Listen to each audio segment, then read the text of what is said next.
Le déterminant interrogatif invariable combien? Bonjour à tous, bienvenue sur la chaîne. Aujourd'hui, on va voir ensemble comment utiliser le déterminant interrogatif combien. On commence par la prononciation. Le C, il va faire le son que.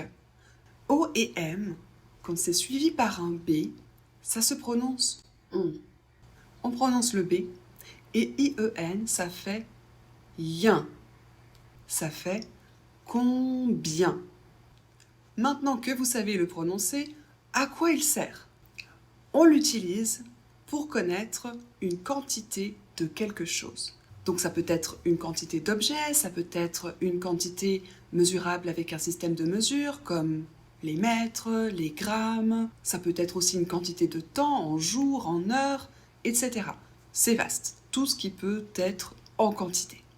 J'ai choisi de faire simple dans cette vidéo pour que ce soit accessible à tout le monde, donc vous allez voir que c'est un peu toujours les mêmes questions posées différemment pour que vous puissiez vraiment voir les changements qu'il y a d'un mode à l'autre.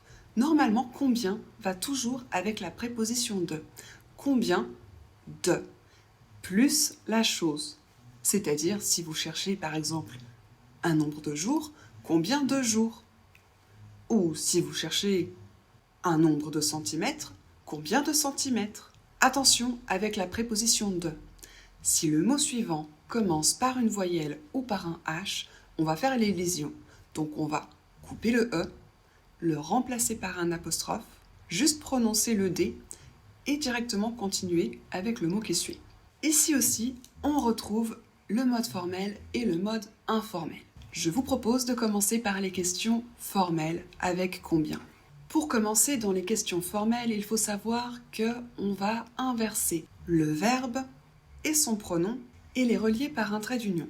Il faut faire la liaison dans ces cas-là, ce qui veut dire qu'avec la troisième personne du pluriel, il et elle, on va prononcer le T pour faire la liaison. Avec la troisième personne du singulier, il, elle, on va prononcer la dernière lettre du verbe et si cette dernière lettre est une voyelle, on va devoir ajouter trait d'union, T, trait d'union, et prononcer ce T pour pouvoir faire la liaison. Pour la structure, il y a deux possibilités. La première, si votre sujet est le pronom, va être de commencer par combien de, la chose, le verbe, le trait d'union, le pronom. Éventuellement, un complément s'il y en a un. Si par contre, votre sujet est autre chose que le pronom, un prénom par exemple, ou autre chose, alors là, il va falloir commencer par combien de, la chose, le sujet, le verbe, le trait d'union, le pronom qui va avec le sujet, et éventuellement un complément. Et évidemment, les questions avec combien n'échappent pas à la règle, on termine toujours par un point d'interrogation. On passe aux exemples. Exemple de questions formelles avec combien de. Combien d'enfants avez-vous? Combien de personnes Fabien invite-t-il à son anniversaire? Combien de temps partent-ils? Ici aussi, on a deux modes informels. En réalité, le mode formel que je vous ai montré avant, on l'utilise plus beaucoup. Donc, celui que je vais vous présenter maintenant a un peu tendance à le remplacer et je vous encourage à utiliser celui-là. Ici, on va utiliser est-ce que. Ça se prononce est-ce que. Et on va le rajouter après la chose. Attention avec le mot que. Là aussi, il va falloir faire l'élision, c'est-à-dire que si le mot suivant commence par un H ou par une voyelle, il va falloir couper le E et le remplacer par un apostrophe. Pour la structure, il n'y en a qu'une, ça va être combien de, la chose dont il est question, est-ce que, le sujet, le verbe et éventuellement un complément. Et je vous encourage vraiment à utiliser ce mode-là parce qu'il marche très bien dans les contextes formels, vous pouvez beaucoup l'entendre d'ailleurs, et finalement dans les contextes informels, il marche très bien aussi, il va partout. On passe aux exemples. Exemple de questions informelles avec combien de et est-ce que. Combien d'enfants est-ce que vous avez? Combien de personnes est-ce que Fabien invite à son anniversaire? Combien de temps est-ce qu'ils partent? Celui-là, il est un petit peu moins adapté au contexte formel, mais on n'est pas très regardant avec combien, donc c'est pas très grave. Par contre, il reste informel.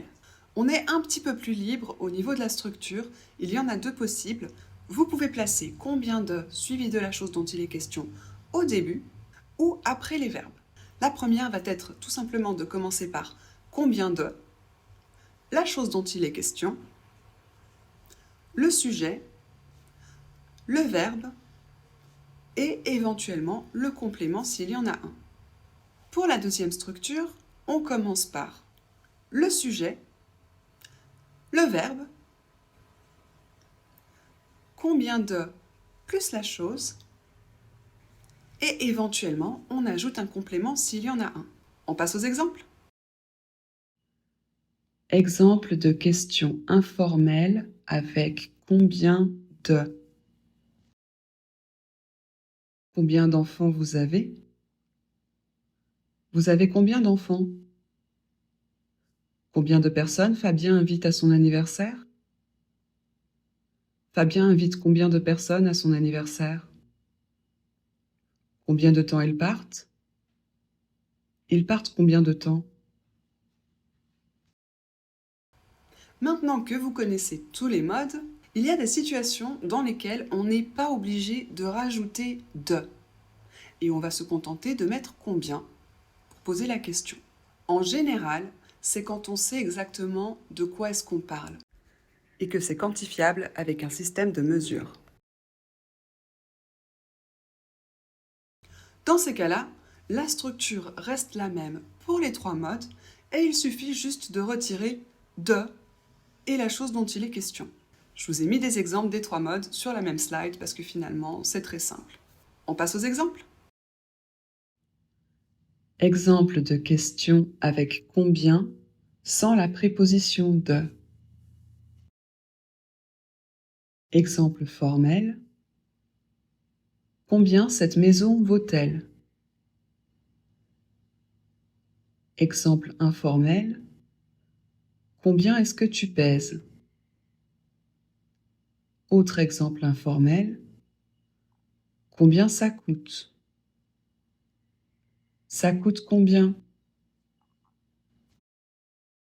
Et voilà, c'est terminé pour aujourd'hui. J'espère que ça vous a plu. Merci de m'avoir suivi jusqu'ici et à bientôt.